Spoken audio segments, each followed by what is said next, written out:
আসসালামু আলাইকুম।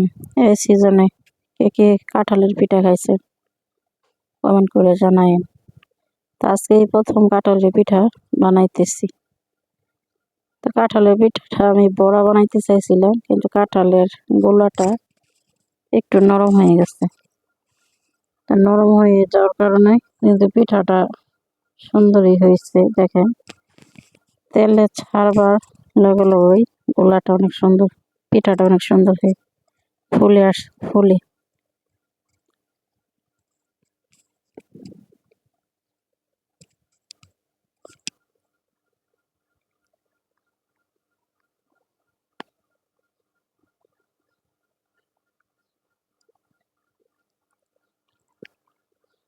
দেখেন কত সুন্দর পিঠা হইতেছে।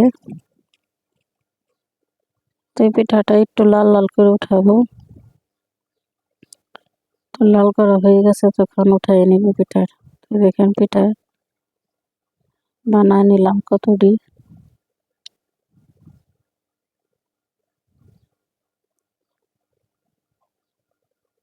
তার একবার আরেকটা পিঠা আমি দিয়ে দিলাম কড়াইতে।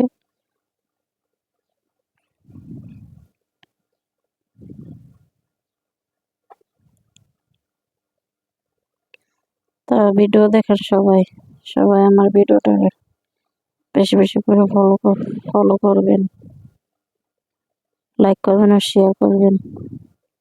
আর ইউটিউবে গিয়ে চ্যানেলটা সাবস্ক্রাইব করবেন। তো এই পিঠাটাও নামাই নিব। এই যা পিঠাটা পড়ে গেল। আচ্ছা যাক, পিঠা পড়ে গেছে যাক।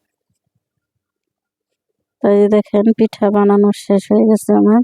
তো দেখেন পিঠা কত সুন্দর নরম তুলতুলে হয়েছে, একদম সফট, ভিতরে কিন্তু কাঁচাও থাকে নাই।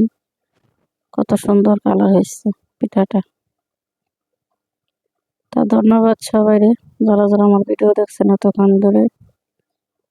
আসসালামু আলাইকুম।